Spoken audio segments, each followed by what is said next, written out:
we safe in crypto? No. If I was to find any space in the world to try to hack and exploit and socially engineer, it would be crypto.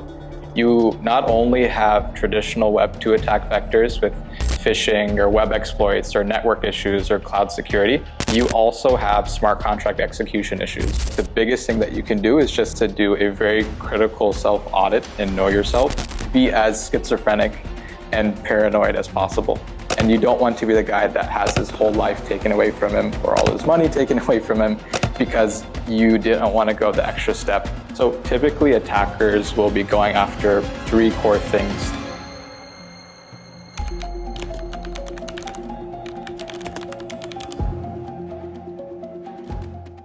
On today's episode of The Pipeline, we are joined by Omar, a core contributor to the Monad ecosystem team. Omar is a former pen tester and red teamer who specialized in open source intelligence gathering and has presented his research and tooling at notable hacking conferences such as BlackHat and BSides. Omar was also a former blockchain security engineer at Coinbase, as well as the head of growth at Spearbit, before he joined the Monad ecosystem team. In this episode, we will chat through everything you trench warriors need to stay safe in crypto, from finding the right wallet setup, minimizing the risks of social engineering hacks, understanding common attack vectors, and maximizing your chances to stay safe while you navigate the wild west of the on-chain world. Without further ado, let's jump right into this episode.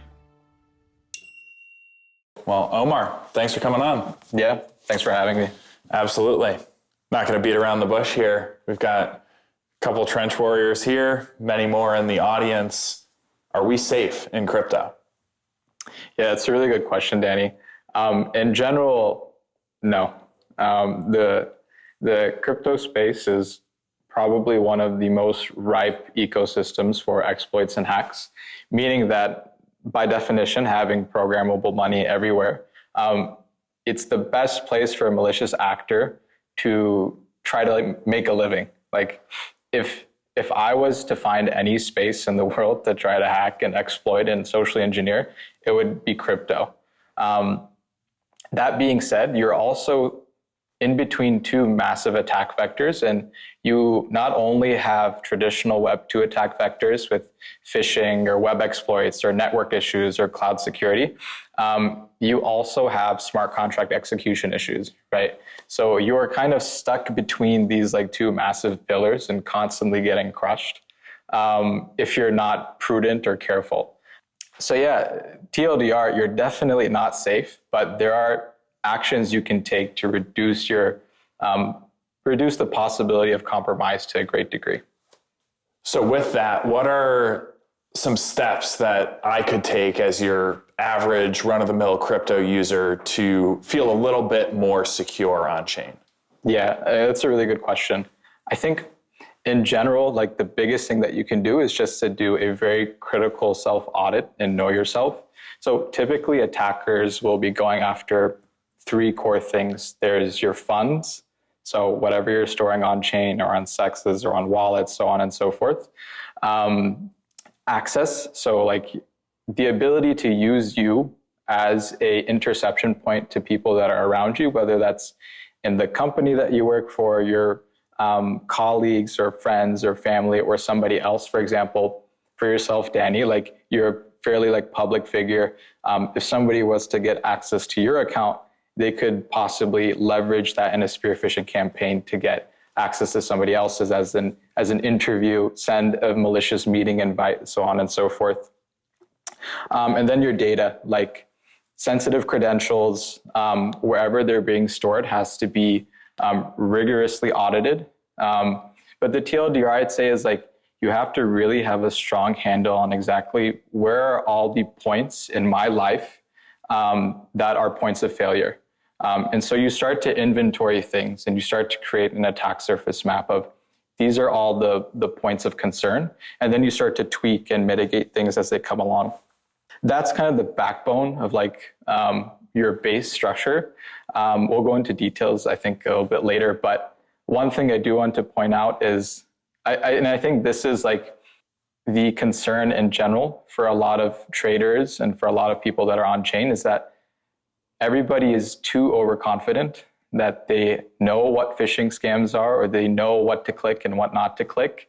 And then some new variety comes along and you're tilted or you're tired and you make a terrible mistake. And all of a sudden, from being silly and storing too many funds on, maybe a hot wallet, you've already messed up there. But then to have somebody execute a transaction, on your behalf and transferring funds out, you're essentially cooked, right? And a lot of that comes from just psychology, like cognitive biases of, I've been through this cycle. Oh, I've seen everything before. And your assumption from seeing like whatever input that an attacker has, that, oh, it looks very familiar to what I'm used to.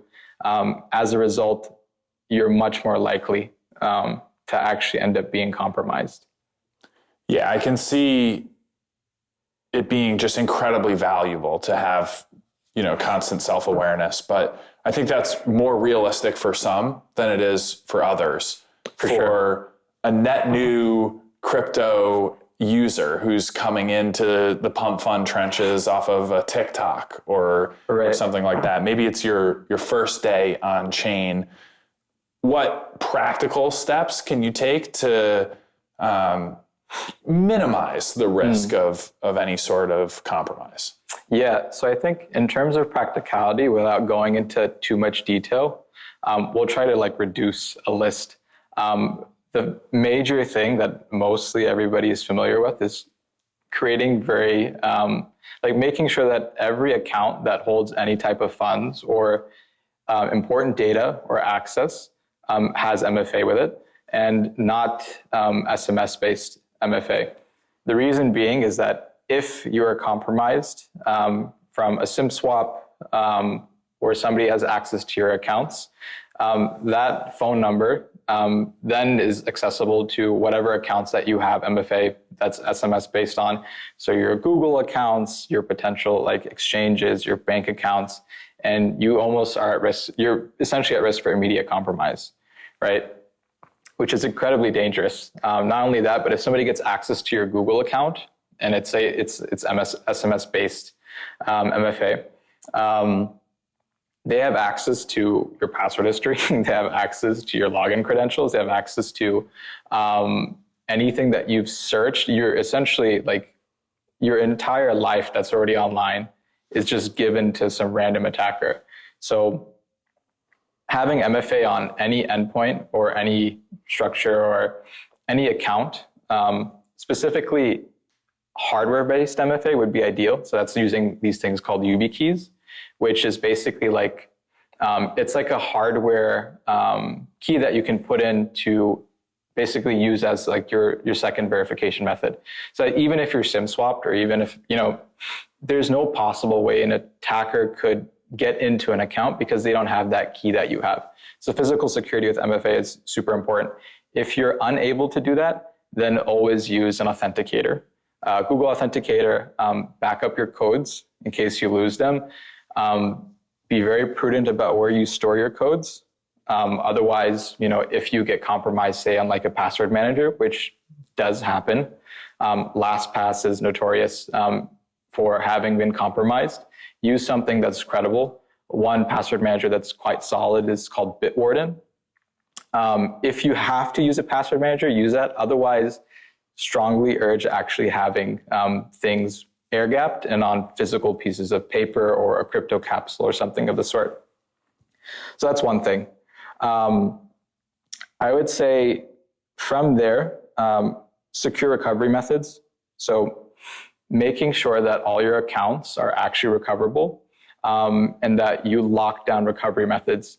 SIM swapping happens oftentimes because people are able to have access to your account recovery, whether they ping a service associate or they're able to navigate some roundabout way to actually get a means to impersonate you. So having things like a access code for your SIM or talking to your phone provider to make sure that they're aware that, hey, whatever you do not let somebody, gain access to this. And yeah, a few other things, I think for like the average user, like wallet security, of course, is very like simple. Use a cold wallet as much as you can. Avoid hot wallets. Avoid things like don't keep too much on a hot wallet. Keep, if you can, a burner at all times. Keep a trading wallet, and then keep a storage wallet, and then also have like a cold wallet in the background. Ideally, you can do everything from multiple different cold wallets. But wallets nowadays are, you're kind of running through fire using a hot wallet in today's environment, because there's so many possible attack vectors when it comes to phishing. And then just keep everything up to date, like your Twitter, your Discord, your operating system, your browser. There's a history of different browser-based exploits. Don't put yourself at risk by not clicking like a silly update button, or at best, just keep automatic updates on. So you mentioned MFA, really important to have on all your accounts, not SMS-based MFA. What is MFA? So MFA just stands for multi-factor authentication. All it is like every account will have like a password or something associated with it, say like your Gmail account. Having a second method to verify that you are who you say you are. And this could be biometric, like Face ID is now like a very common means of MFA. It could be hardware, so like using like a key that says this is who I am. And then there's also like authenticators where you sign in with your password and you also provide a code. Ideally, that code doesn't live on the same phone that you're actively using. It should be that authenticator software would ideally be on a secondary device. And then there's that like very standard one that everybody uses that might not be aware that it's bad to use, is that you sign in to say like your bank account and you get a text and that code. And it's super easy and simple, because then you can just log in and hit that little iPhone like button that says, oh, okay, let me use my text code in app. Very difficult in the sense of like, it's a very dangerous method, purely because the vectors for compromise, if somebody gets access to your, to that code consistently, whether it's a SIM swap or access to your phone, the vectors of compromise increase exponentially. And you don't want to be the guy that has his whole life taken away from him or all his money taken away from him because you didn't want to go the extra step to avoid using text message codes. And what's a hot wallet? What's a cold wallet? And what's the difference? Yeah, super good question, Danny. So in a nutshell, like for a cold wallet is just, it's a way to store your funds. But the cool thing about it is that your private keys are offline. Like it's not connected to the internet. So it's cold, right? Like it's cold storage. Nobody's touching it. Hackers can't get access to it unless, you make some silly mistakes, which we can talk about later. A hot wallet is hot because it's live, like it's connected to the internet. The good thing about cold wallets is like, they're far more secure, and you should definitely do all your trading on them. Downside is, yeah, you have to take some extra steps, but it's very much worth it.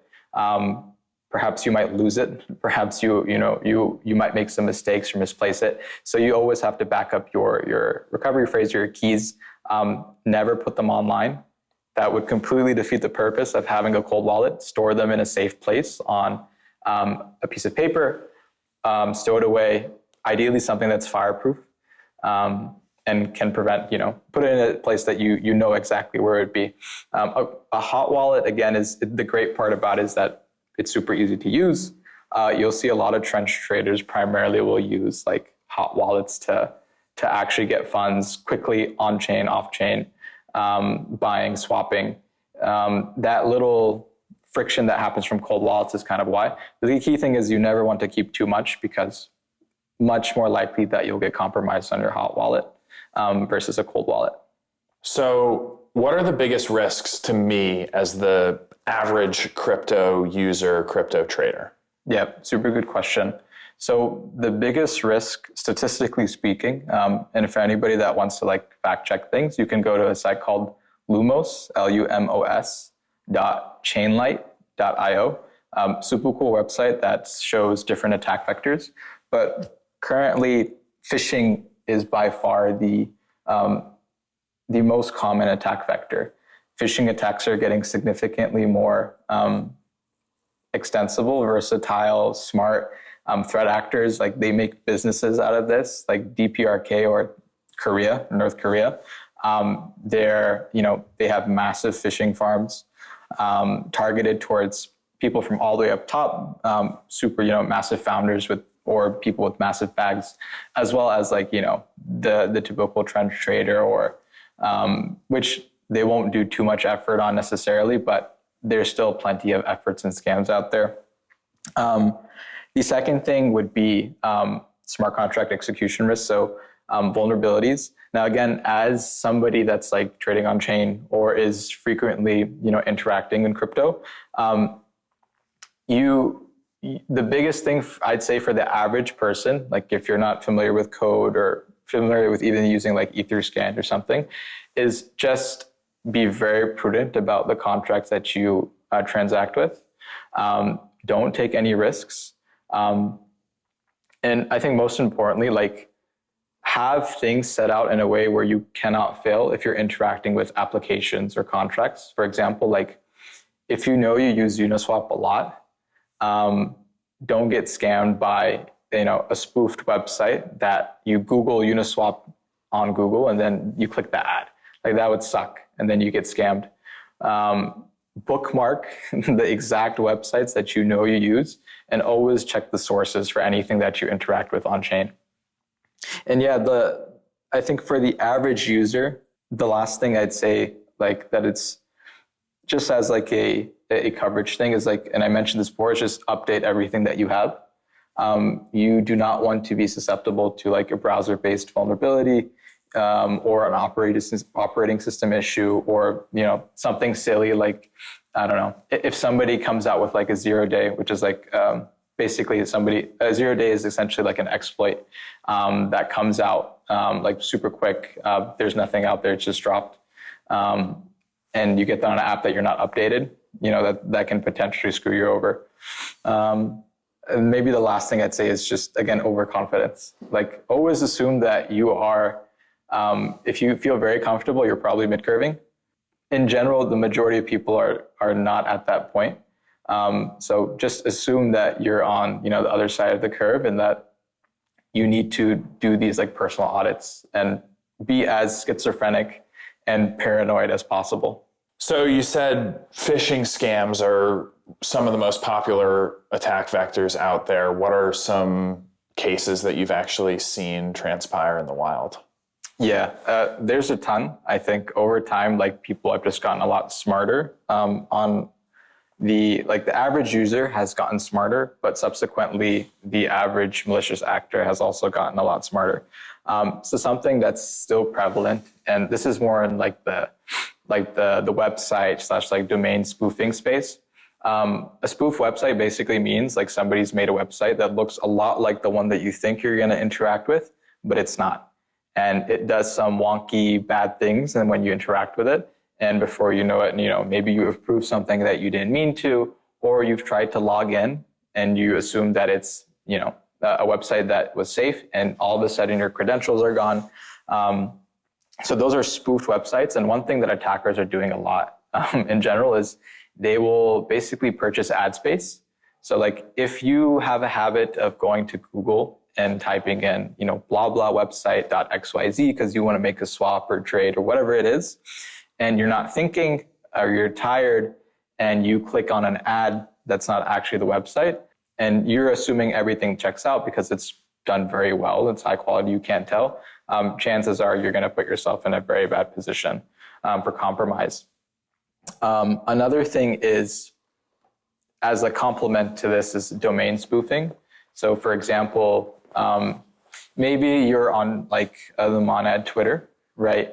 And there's a link, and it could even be the official Twitter. And the official Twitter posts out a thread saying to take some action perhaps, or some information, and there's a website linked perhaps. But if you go in the comments and somebody's basically made a spoof domain, for example, like some examples are like using the lowercase r and then the N to look like an M. So somebody could spoof that domain and say, okay, it's an actual official Monad one. No issue with it. If you're tired, you're not going to see that little space. Other common ones are using an L or an I interchangeably for spoof domains. And people will send like emails from these domains. And you might not think twice because you might do the gut check of like, oh, this is official. I don't have to worry about it. But be incredibly prudent when looking at emails or interacting with any websites.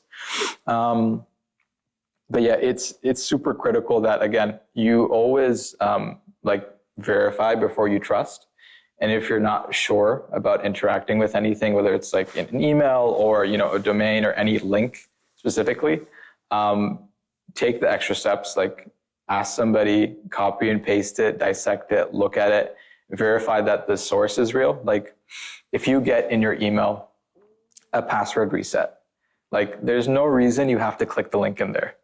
If it's official, you can go to the website itself and click it from there, right? So remove yourself from as many possible attack vectors as you can by just being prudent. And like I said before, like be the paranoid schizophrenic of like, I'm not touching any links. I'm not doing anything because I don't want to put myself at risk of compromise. And I know that, and this is more of a self-psychology telling thing, like tell yourself like, look, I'm not as smart as some of these attackers. Like if you approach it from a humble mindset when it comes to like phishing, chances are you'll be a lot safer because they can get quite like comprehensive and intense if they want to, especially if you're a larger target. So another example that a lot of people don't think about is Chrome extensions. People assume that a Chrome extension is just generally safe, which is not the case. Like Chrome extensions can be malicious.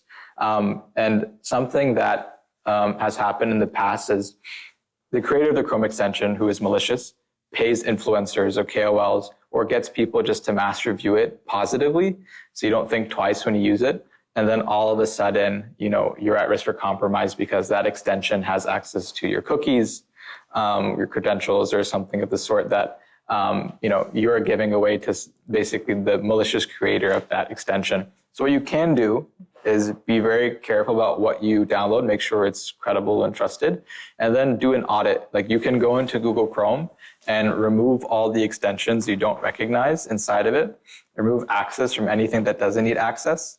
Maybe you have, I don't know, like your VPN extension, like a NordVPN that and you have your ad blockers. Anything else that you have no idea what it is, remove it as soon as you can, because there's just no point in risking that level of compromise. One thing that's also fairly common these days, like the past year or two, are spear-phishing attempts on folks with basically people that are like me and you, like normal trench warriors, like just there existing, or working at companies. Like we're fairly public, but also if you're working at a crypto company, you're public too. So you'll start to receive like DMs of like, hey, I am part of XYZ like company, or here's a job offer, here is a, we want to consult for you. Whatever the ask is, it'll typically be met with like a link of some sort. Say it's like a meeting link, but you have absolutely no idea what that means. You've never seen it before, but it looks trustable. Like it's like, oh, it says meet.ly, calendar 30-minute meeting, probably fine, right? Like you click it, next thing you know, you're at risk again for compromise because you've given execution away, or your screen is being recorded all of a sudden, right? And you don't realize it, but your passwords, your keys, or any sensitive credentials might be at risk. So in general, yeah, definitely never use any recording software. Don't download any executables. Like if a company or if a project or person says, hey, can you like just test this game out for me? Never download it. It's a terrible idea. You don't want to ever execute anything on your device. A few other things like in general that people don't pay attention to is in your email, if you are receiving like a PDF or a document that ends with .docx, like, oh, it's a Word document or it's a PDF. There's probably nothing that could happen, which is very untrue.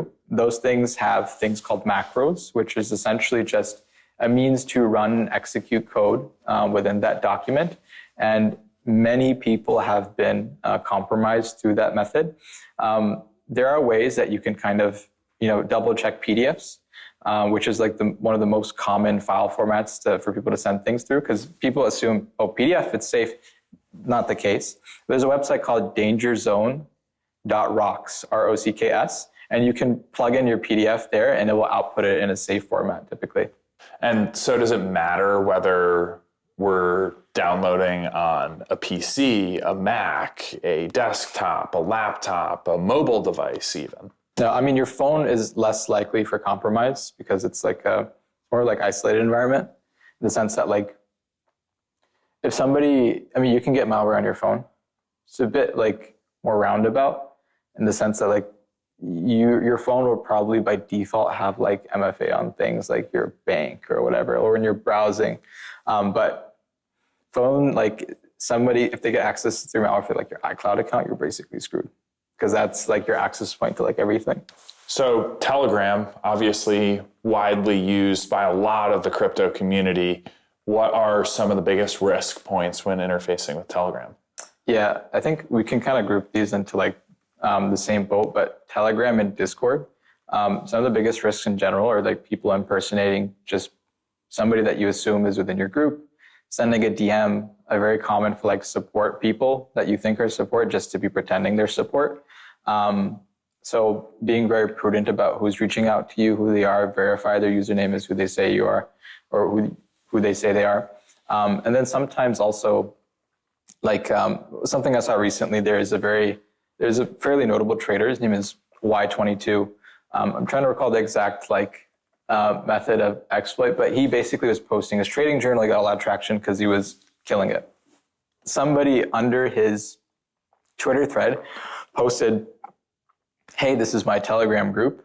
And within that Telegram group, you have to verify. Upon verifying, there's some extra added steps, but essentially it prompted you to then perform an action on your browser, like your desktop browser. So they made you go from phone to desktop, and performing that action on your desktop browser where your hot wallets are caused him to be compromised and more or less lose everything. I think the key thing here is though that what was interesting is that person that posted the message, they mimicked all their Twitter history. So if you go to that Twitter account, you'll assume it's the same person. They mimicked, I think, the follower count, everything else. I could be wrong. I might have to double check on that, but it was a fairly well done. And then of course the username, they made it similar to his actual Twitter handle. And the crazy thing is they also had a gold check mark, like as if they were like an entity. And this has happened in the past with like BonkBot as well. Like a fake BonkBot impersonator account had a gold check mark. So, I mean, I think all this is to say is that like people will go to very extreme lengths to compromise you. Don't assume somebody's not willing to shell out like 5 figures just to, because the return is quite high if you put in the effort. And as somebody who's done social engineering campaigns as a living, there's a lot of time and effort and money you can spend to compromise a ton of people that are at risk. And just knowing that, look, you're not the person that, you are potentially at risk if you're not prudent about these things. And the one thing that capitalize a lot on is urgency. You see some link or you see something on Twitter, or maybe somebody posts something in a Telegram group and you're like, oh, you have to get in this now. And in your head, you're thinking, oh, this is a quick 2-3x, or, oh, this is alpha, I need to get in soon. And the sense of urgency causes you to click without verifying because everybody's kind of running around everywhere. And then before you know it, right, you're at risk for compromise. So just being very keen and cautious. Remember that the dopamine or the rush or the info that nobody has, or the potential whatever multiple you're chasing is not worth risking or compromising your account. So just take a deep breath and verify before you go. 15 to 30 seconds of due diligence and real due diligence is not going to affect the P&L that much. Is there a world where users can have a higher degree of comfort interfacing with blockchains directly? And how far from that are we? Are we 5 years away? Are we 10 years away? Because if I was a net new user potentially considering getting on chain, and I watched this video, I'd be like, maybe not. I'd definitely have some question marks in my head.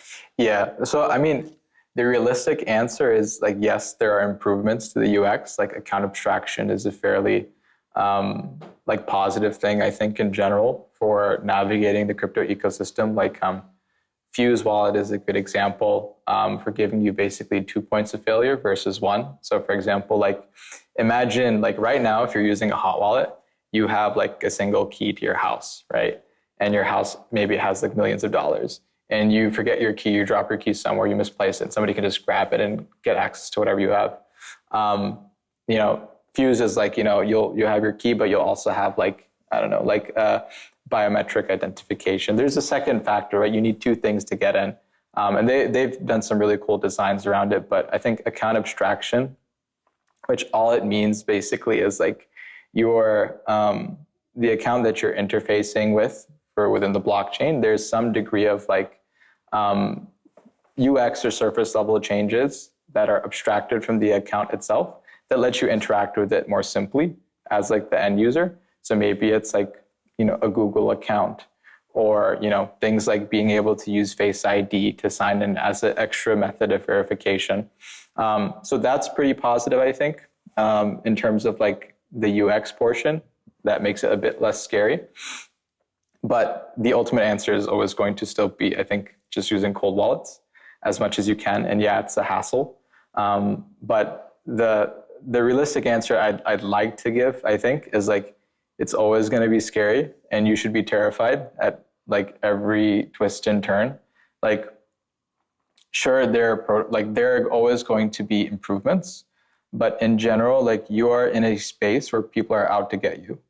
And that mindset has to be like ingrained in your head that you are a target, that you are somebody that has money on the internet, which is rife with potential exploits and attack vectors. And you're not as smart as you think you are. And the attackers are really smart. So know all the places that somebody can compromise you, know your weaknesses where you need to beef up so that you can prevent yourself from making mistakes or, getting compromised in the long run. Like there are some things, there are certain things that you're genuinely just fucked. Like you cannot do anything. What about QR codes too? Yeah, bad as I can talk about QR codes as well. Like why are you scanning a QR code in freaking the airport? That's a crazy idea. Or why are you trading at the airport? Things like that. Yeah, it's crazy. I used to do Wi-Fi assessments where I'd sit like at a bank and just look at all the traffic and just get like silly things like passwords, credentials. It's like terrible. And it's literally that easy. At times, it depends on the network, but you have to do some sophistication. But it's like you're just banking on human error, and at some point it'll happen. Like using public Wi-Fi at the airport, even if you're like I guess you're on a VPN, sure, cool. But it's like, I don't know, like you wear a fireproof suit and you're just like standing in like a massive burning bonfire. Like what's the point? This is silly. Shouldn't be doing it. Sure, maybe you're safe with a VPN, but like you're gonna get burned at some point if you stay too long. But yeah, I can say something to that effect. Damn it, though. That just scares me. Yeah. But MFA attacks, like basically how can you get MFA compromised, which people don't think about. Like you can get your MFA compromised. How? There's like a few different MFA attacks, right? So there's something that's called prompt bombing for like MFA. Essentially all it is like somebody will spam your like authenticator or something with requests.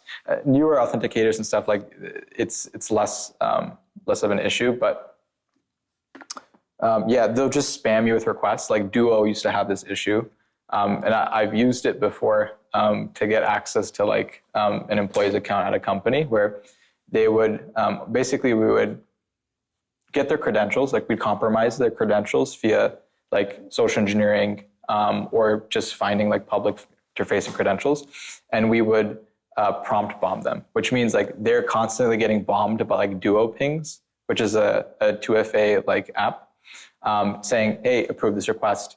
And we would think about things like in the fashion of like, when are they coming back from lunch?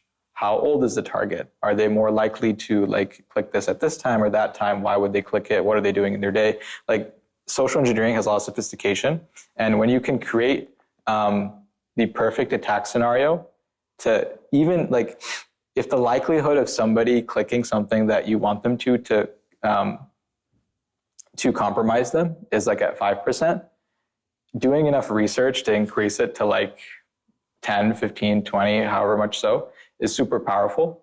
And this whole idea of like open source intelligence gathering it's quite expansive, and you can gain a lot of research on your targets that way. So yeah, prompt bombing is one. Being in the middle of like, for example, say that you're on, say that you're on like a network that you're not supposed to be on, or somebody's like, you're at Starbucks, right? And you're at Starbucks and you say, okay, I'm going to log on to Starbucks Wi-Fi, but somebody set up a malicious access point or a malicious, something basically, instead of saying, it'll say Starbucks Wi-Fi, but it's not actually Starbucks Wi-Fi. You click that unknowingly, and you try to sign in, and you're using your MFA code, whatever else it is. And that person who is looking at all your traffic, as you sign in, they get your username, your password, they get the code. So they have a 60-second window basically to just like replay that whole thing, which is plenty of time. And they'll be able to gain access to basically everything that you have, which is super scary. So public Wi-Fi oftentimes is a big no-no, because traffic can be monitored, either because the network sucks, even if you're using a VPN, like again, very dangerous. And people who are malicious, like especially at conferences, like this was notorious in the hacker circuit. During conferences, people used to bring these things called pineapples, which would help you like sniff traffic and do some like crazy Wi-Fi hacking things. And conference attendees would get hacked for their credentials. Crypto conferences are a very dangerous target, so don't take anything. Like your devices, be very cognizant of what you're connecting to. Like if you're going to East Denver, probably be very cautious of like what Wi-Fi points you're accessing or connecting to. And if you need to be like safe, connect to a hotspot and just use your VPN. But I would be very cautious of public Wi-Fi in general. The last thing for MFA would be like there's these things called, there's service desks. Basically, there are times where people have just spammed the service desk by getting a lot of information about you and consistently spamming them with like, oh, my account's lost, I need a reset, please help me recover my password. And because of the service desks, you're not being able to, they're possibly not trained. Like they're going after the person that is less smarter than you perhaps. So being very prudent and whatever, like you have confidential information, like just be like, hey, look, like Twitter accounts are liable to this. SIM swapping happened or happens like this at times as well, where somebody will get a lot of information on you and try to go to like the retail store, pretend to be you. So being very cognizant and telling your carrier or the retailer that, hey, look, under no circumstances, let this happen, putting like a code, even something silly like in your account information, like for, maybe use whatever carrier or provider you use, putting in the first name field, like, don't let anybody access my account. If they come in to impersonate me, I will never do XYZ. So all those things are like possible. So MFA is not bulletproof if you are liable to social engineering. So yeah, being very cognizant of like, what these potential attack vectors might be. And just feeling like, oh, just because I have MFA, I'm good is not the case. You still have to be aware and, security conscious. Yeah, so one more thing that I wanted to call out was there's these things called like address poisoning attacks. Basically what happens is that, say that I send some like crypto to you and you see it in your like Etherscan or your transaction ledger and you see an incoming transaction. Somebody could be monitoring that, right? And immediately send a transaction, say towards me or towards you, but with a address that looks very similar to yours or mine. So it might maybe say your address starts with like 0x111 and it ends in like 563FD, whatever it is. They can get those like first and last characters very close to each other, so that in like the browser, you don't see the middle numbers or characters. So as a result, if you're not paying attention, you might click around and copy that address again when you're looking through your transaction history and say, that's the wallet I meant to send to. Maybe you're sending between your own wallets, right? And you accidentally send a large amount of money, which has happened. People have lost tons of money from that. People do these address poisoning attacks to like multi-sigs. They do it to like big wallets as well. And there's been some instances of, quite large compromise. And yeah, it's just something to be wary of, that you should know and use the direct source from where you're copy and pasting addresses. If it's from your wallet, make sure you verify that it's the exact address you want to send to. And you can mitigate these things again by like just verify, have one source for where you look at all the things that you interact with, whether it's like your addresses or bookmarks for websites, etc. And keep those things airtight, and don't be as paranoid as you can to, don't be using block explorers to copy and paste addresses. And yeah, there's a really good resource in general for phishing that I wanted to shout out. It's created by Tincho Abate, who is a super good Ethereum security researcher. He runs this this team called the Red Guild, and it's called phishing the rekt games, THEREKT games.com. You can also find Tincho on Twitter. It'll be in his bio. But it's a super good phishing quiz for crypto. I'd recommend anybody take it. You'll learn a ton from it, and instead of hearing me ramble, you'll get tangible advice. And it's literally a game. It shows you what an email would look like, what an address poisoning attack would look like. Super helpful for anybody that's in crypto, and everybody that's doing anything within this space should take it and try to get 100% on it. So yeah, on the topic of phishing, to kind of give an example of how bad things can get, there is a blockchain company called Ronin, and they have this really really popular game called Axie. But the company Sky Mavis, which was I believe the parent company, TLDR, one of the, I believe, DevOps engineers got phished with a job offer. Somebody sent them something about a job offer. I believe he clicked an executable. And one point of failure was that Sky Mavis had basically that one person's device was able to get access to 4 keys for a multi-sig. A multi-sig is basically just, think of a door with many keys to unlock it. So instead of needing 1 key, this one needed 5 keys out of 9 keyholes to unlock it. And somebody was able, through that guy, through social engineering, get 4 of those keys. They were able to do some lateral movement, which is moving from one device, his device that they compromised, to another, to get another key. And all of a sudden, they had all 5.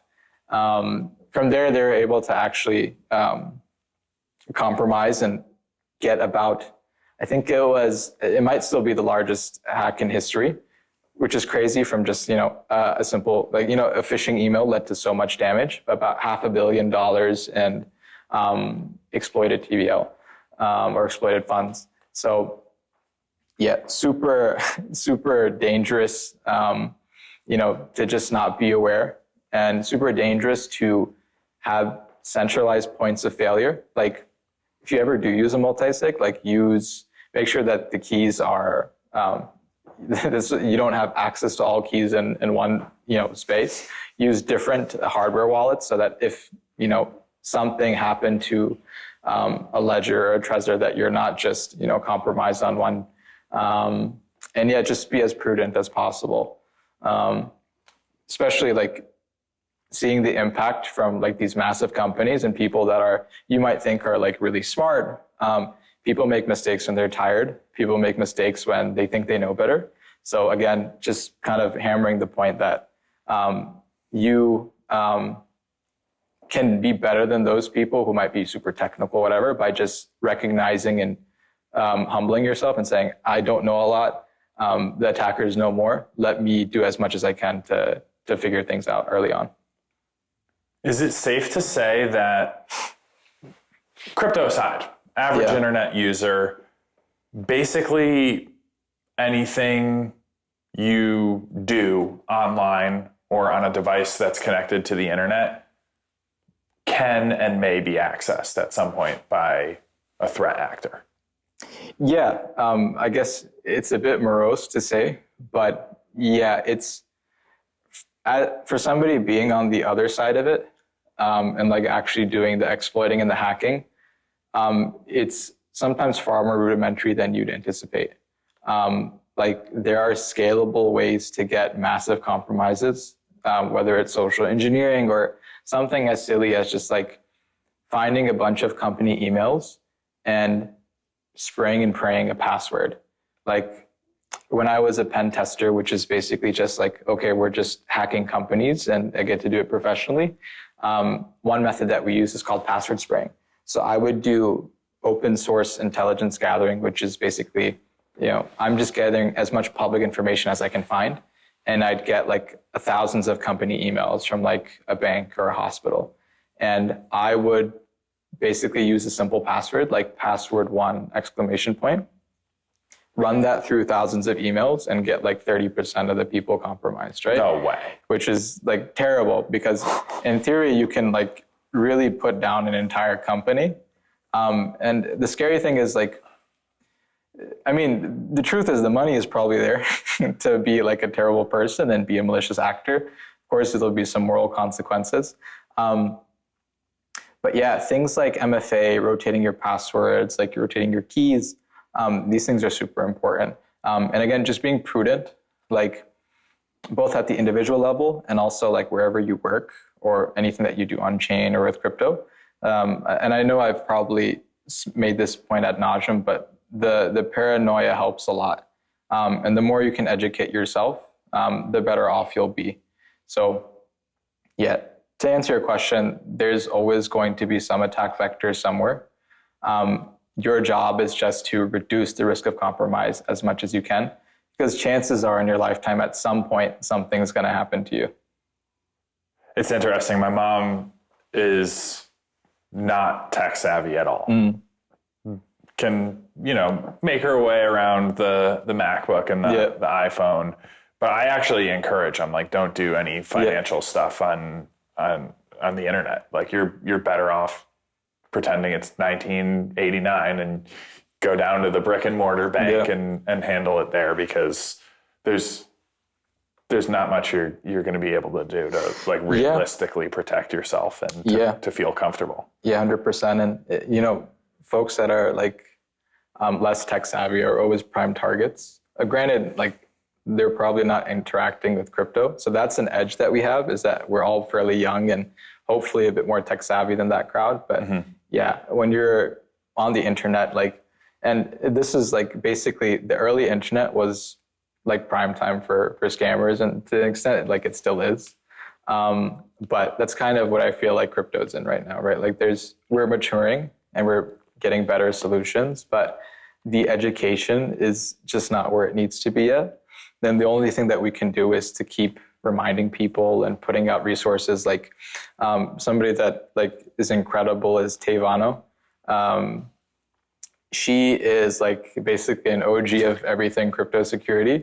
And she has some incredible resources. Like if you just Google Tevano and you read her, I think it's a Medium article on like securing your crypto, you are 90% better than anybody that's, has even touched anything on chain. Super helpful. Another person that does some really cool stuff OPSEC wise, his name is Officer CIA. He has a massive like aggregation of resources on OPSEC, whether that's like Telegram security, Discord security. And all these people can put things in a vernacular that's a lot better than me because it's written. I'm just kind of word vomiting. So yeah, there's plenty of resources out there. Just doing the due diligence to like take the time, read it, don't skip things over. But yeah, it kind of goes back to my initial point of just like do a self audit of yourself. Like, where are my funds? Where are my where's my data? Where are like my, credentials or sensitive access points? And thinking of everything under the sun that possibly could be a vector for compromise. And if you think you're doing too much, you're probably not. Like you should strive for as much as you possibly can. Thanks for the anxiety. Yeah, did it give anxiety? If it does, that's good. Just don't get wrecked. That's pretty much it. Like, don't screw yourself over and go to zero just because you Don't hack yourself. Yeah, like don't trade at 2 a.m. Forgetting like what you're clicking I think human error is like, it is understated how dangerous it is, how silly we can get because we are chasing like dopamine or we're chasing like a 10x or, insider scoop. So yeah, just regulate your emotions, like keep it zen and, just know that you're at risk by just participating in this industry. And yeah, if you're just very realistic with yourself and you take the practical steps, like with some of the resources I think that I've mentioned, like you're infinitely better than the majority of people. So Kevin McCordick onboarded me to crypto in 2020. I mean, he had talked to me about it before then, but I really got active around 2020. And we have this big like iOS group chat of a bunch of like normies who came on board together and we're all like interconnected or have some overlap as IRL friends. Yeah. And we were just like minting NFTs and just like going crazy, trying to like learn the on-chain stuff in like early 21. And I reached out to Kevin and I was like, hey, I've heard, like, I really don't know much about crypto at this point, but I've heard like there's a lot of security issues. Like it's clear like you're custodying your own funds. He's like, you're the first one to reach out to me about this. And I've onboarded like 50 people this year. Yeah. It's definitely a user education thing. Yeah. So, I mean, these kids are just TikTok, like rolling, gambling on their phantom wallets. Right. And you think of it like Venmo or your bank account, which is insured. And it's like... Yeah. I mean, the good thing is they probably don't have like sizable funds relative to like the crypto space, but relative to their own like bank accounts or like their own financial circumstances, like, yeah, it's a lot of money if they use that much. For a hacker, a black hat, are you gonna only look...